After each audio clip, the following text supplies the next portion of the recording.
Hello everyone, my name's Chloe Wilkes and I'm the Sheffield Safe Places Coordinator. The scheme is funded by Sheffield Adult Safeguarding Partnership and it's run by Heeley City Farm.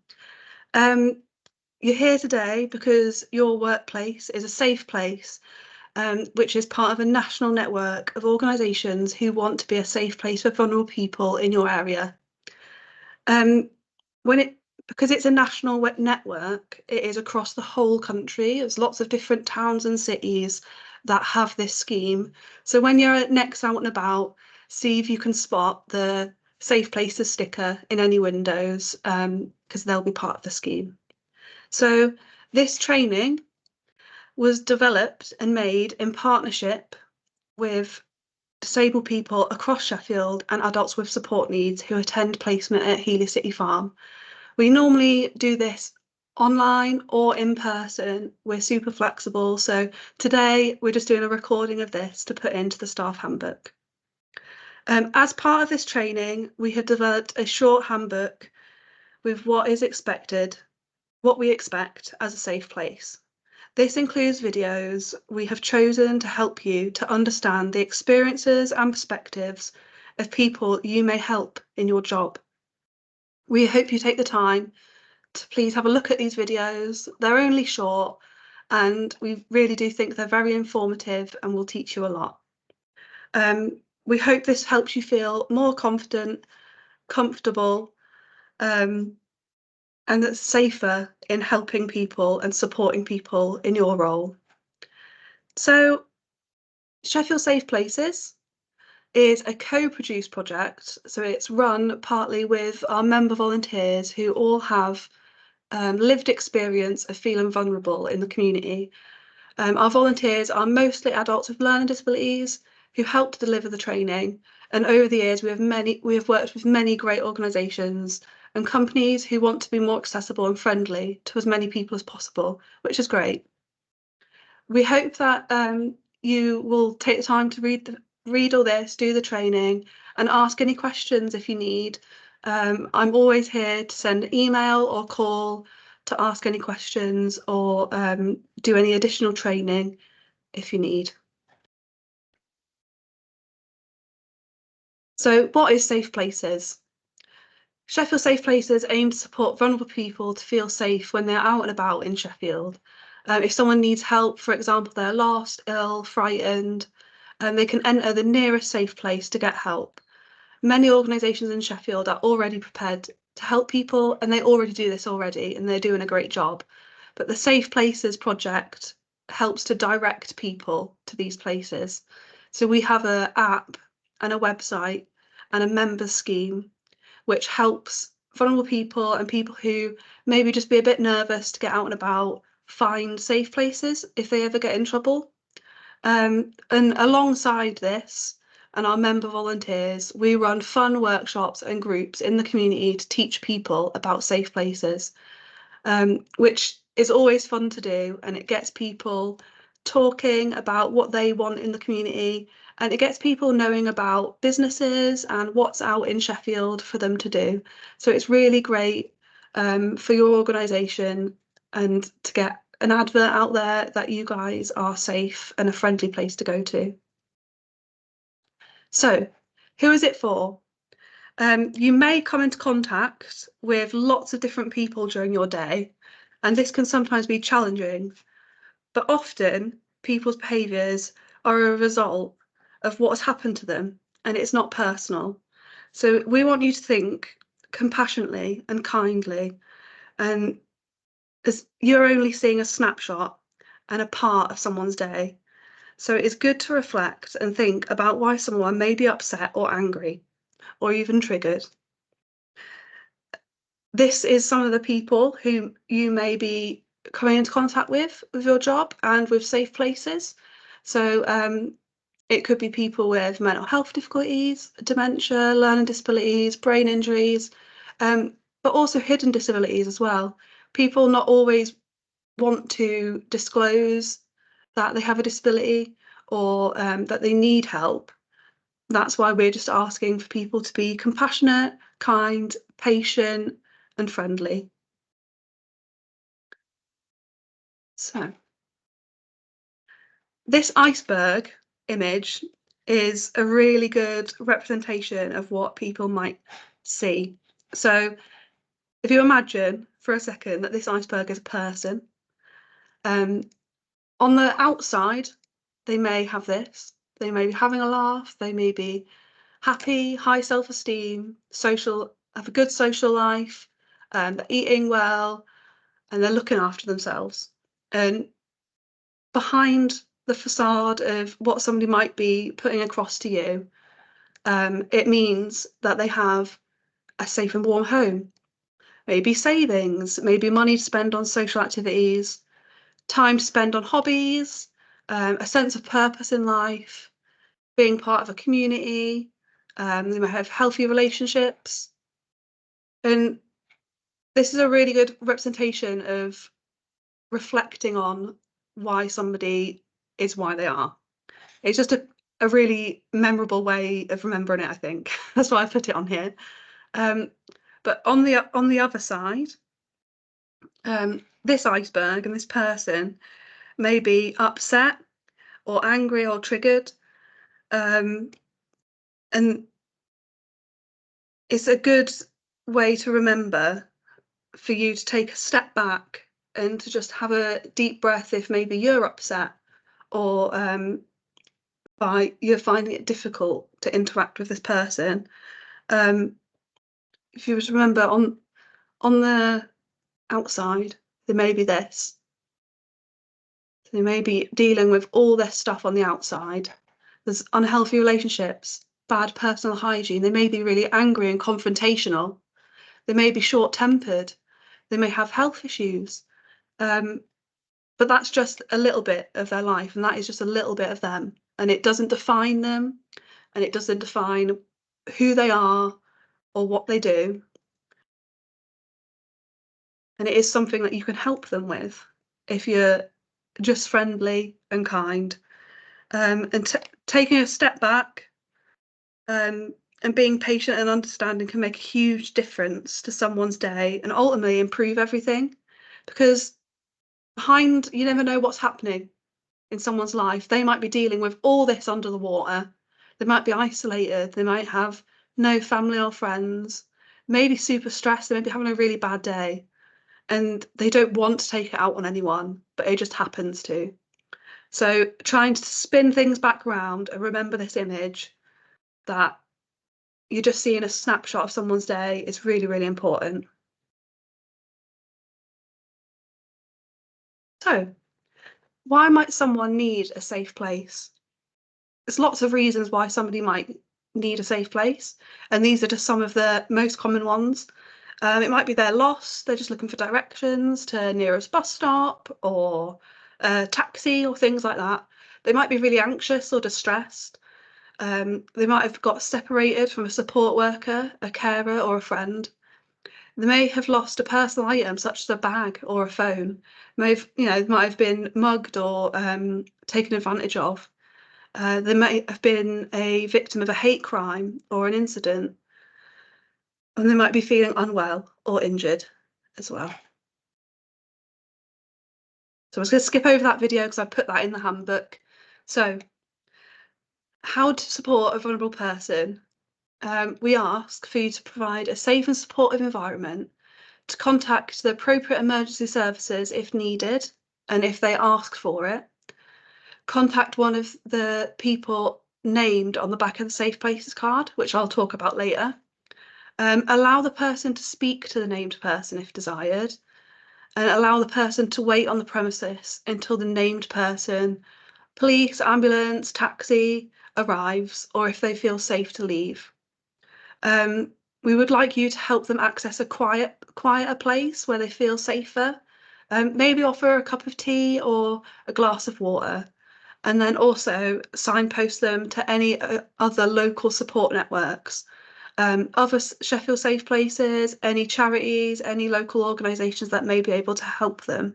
That might be a mental health service or another shop that they may be able to go to help.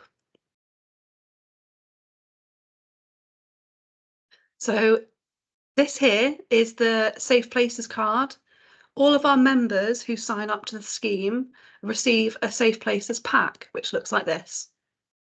And in the pack, it has lots of things and tools to help people access the community. It has travel assistance cards to help people be safe and careful on buses and communicate with bus drivers and transport drivers. It also has all these easy read pictures and writing on there, so people can just subtly pass this card to you and ask for help. So on the helpful info about me on the right hand side, it could be things like I have epilepsy, and then you could sit them down and they might have a seizure. Or it could be things like I'm allergic to nuts and where their EpiPen is, or who to call if they need help. So it could be their parents, carers, friends. We had a example recently of a young lady who was walking home from work and she was getting followed by a gentleman, and he followed her multiple times for a long time, and she crossed the road loads and he just wouldn't go, and she was getting really scared. So she went into a safe place and they managed to get her around the corner, and they had a little seat and it just said, please sit here if you need to sit down. And she sat there. It was a lit building and she felt much safer in there. And she phoned up her housemate, and then her housemate came and picked her up on the dark night rather than risking walking home being followed by this man. So we have lots of examples like that. That was quite a dramatic one. But it might just be someone's lost their phone and they just don't know what to do. They're really stressed and scared. So they come into your work and they ask for help. So as a safe place, we ask for three things, and that is a friendly welcome. So compassion, understanding, no explanation needed. So people don't need to explain exactly why they need help sometimes. No judgment, what a Keep Safeguard is, which I've just shown you. And then ring 999 and the local authorities if needed, and a safe and supportive environment. And then number two is time and space. So contact the person on the back of the safeguard, Keep Safeguard if necessary. Allow the person to speak to the named person if desired on the phone. And then if they need a safe and quiet place, we can sit down somewhere, a little bit of time. Somebody might not necessarily need lots of help, but they might just need to sit down, have a breather, calm down, and then they can move on themselves. Maybe a cup of tea or a glass of water. But it's also really important, I add this in here because I think it's really important, is you are not a therapist and you guys have a hard job and you do a lot in your role anyway. So you are not a therapist, and it is okay to remind people and kindly ask them that this is a temporary thing and that you have to go back to work, and you've got stuff to do and you're very, very busy. So people can't take advantage of that and just stay with you all day sometimes. So it is good practice to do that as well. Number three is what next? So you've got to think, what's the next port of call for this person? If they're constantly with you or constantly talking to you and asking for help, how can you help them onto the next steps? So are they being collected by someone? Do they feel ready to leave again? Where will they go next? Make a plan quickly, maybe direct them to a bus stop, or call them a taxi, or give them written details on how to get somewhere. Could you find them any other safe places that are on their journey home? So if they get into trouble again, they could pop into another safe place. And also report any crime or hate crime, which we'll get onto later. So one of the big things is a lot of people who have visual impairments do have really bad experiences in the community. A lot of the people we work with have had really traumatic experiences trying to access their day-to-day lives that we all take for advantage, really. So I just wanted to put this in here to educate you guys a little bit on visual impairment and how best to support people. I've added a little video into the handbook which has some basic sighted guiding tips and tricks on there as well, which will help people, and it helps anyone really if you need to give directions. So on here it says there's 33% of people with visual impairment also have an additional disability. So the most common ones being hearing impairment, particularly with older people. The symbol cane, which is the little one on the left, is a white cane, which is much less commonly known as a symbol cane. These are good for people with low but useful vision. The user would hold the symbol cane in front of themselves to let people around them know that they are partially sighted. While this cane is smaller than the standard long cane that you might have seen before, it can be useful in busy locations on side to side as you walk, and the tips can be changed for any way that the user may prefer. And then there's the guide cane, which is the next one. The guide cane is a short cane that is used to catch any immediate obstacles. This cane is held diagonally across your body and used to find obstacles in your path, including curbs, steps, people, street furniture, things like that. A guide cane does not have as much movement, but it can be a useful tool. And then there's the long cane, which is the type of white canes that you're probably most familiar with. It extends from the floor to the user's sternum, and they are used to avoid obstacles when you have restricted or low vision. The cane is used either by rolling or tapping from side to side as you walk, and the white walking stick is used to indicate a visual impairment, but also functions as a weight-bearing mobility aid as well. So if somebody has mobility issues. And then last but not least, the different colours on a white cane. So if you see a red and white stripy cane, that indicates if somebody is also deaf and blind or has another disability with them. So a white and red striped cane means the user has visual impairment and a hearing impaired. Some of the main things that a lot of people have asked is to talk to the person, not the dog, and also the dog is working. So it's very important to just talk to the person. Never ever take the lead or harness of a guide dog and guide the person as you would anyone else. Chat to people, just be friendly, just be nice. So this is another topic that we work closely on, especially with the police.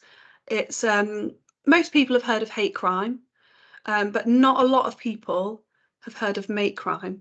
So mate crime is when a person is harmed or taken advantage by someone who they thought was their friend, which is a very common thing with a lot of people with disabilities.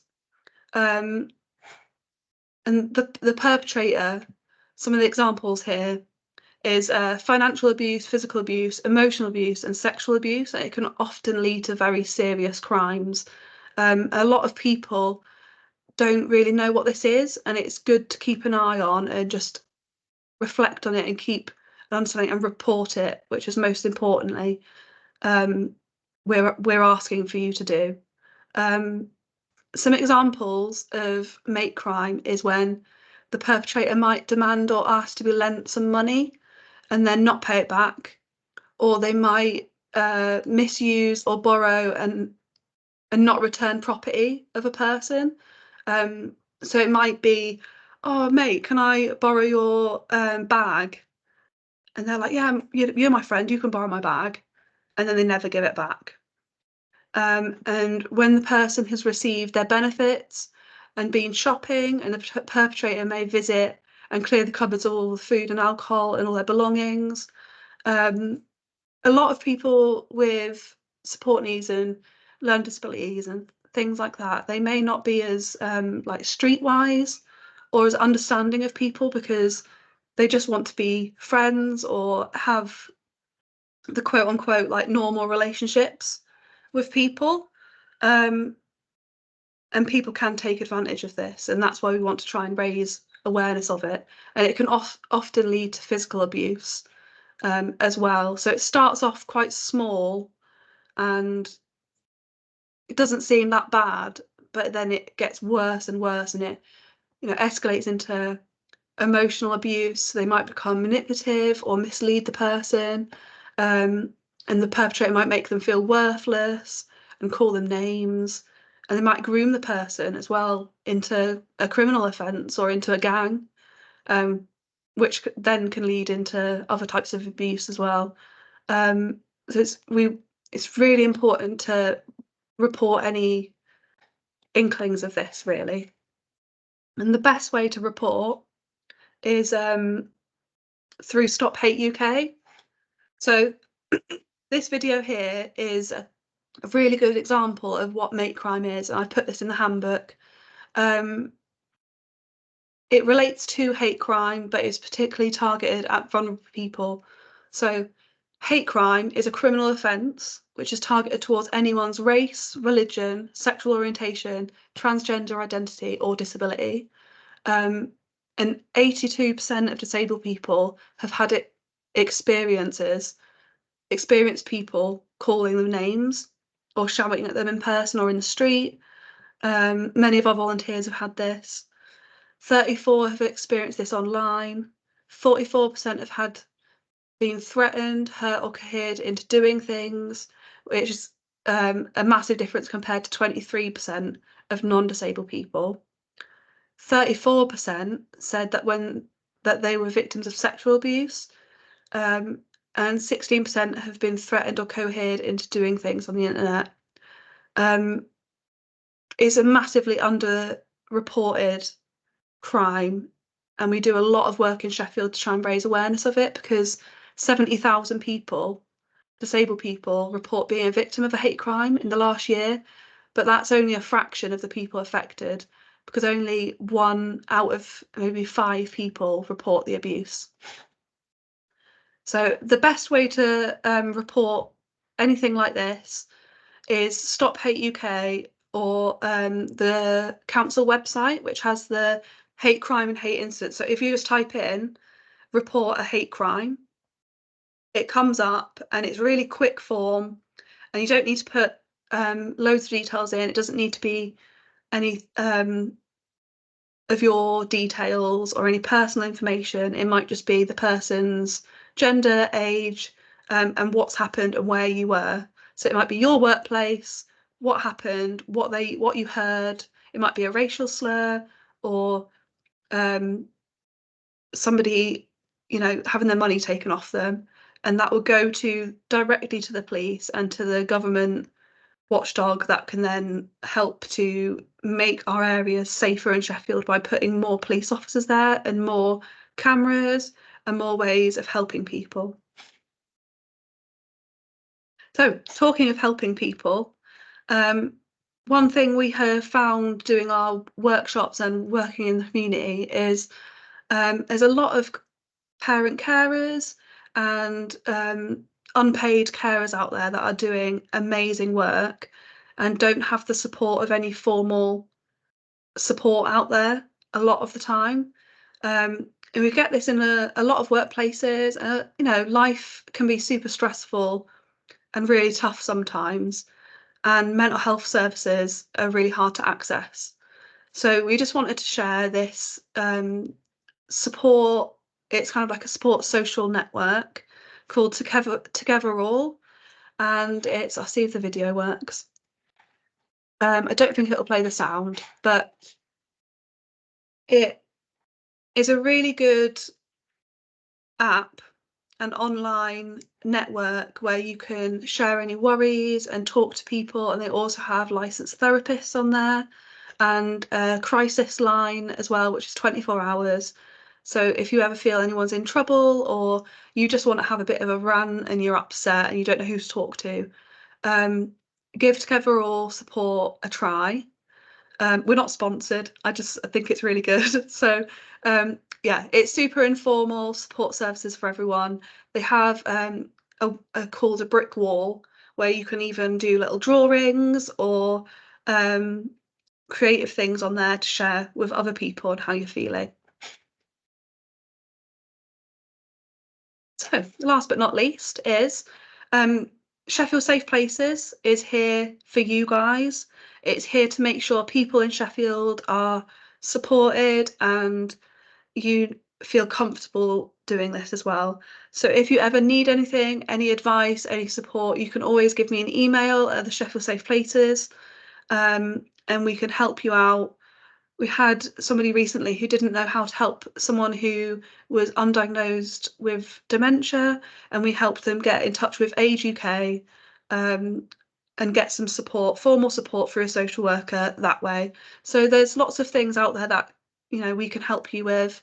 But this is a really easy way of keeping in touch as well. So you can keep in touch via the newsletter or social media, posters, any promotional events, and keeping the Safe Places agenda in your meetings, in your staff meetings as well, because we always like to keep in touch and see what you guys are doing. If you have any special events or any charity events, any community days, things like that, we love to come along and we love to really get involved and make sure people are aware of your organisation as well as Safe Places. So this is our website, social media and app. The app is a really good tool. It's super simple and it just has a quick sort of toggle button that you click, takes you onto Google Maps, and it can take you to your nearest safe place wherever you are. Then just last but not least, a big thank you to you for putting up with listening to me for this long, and yeah, keep in touch. Thank you for listening.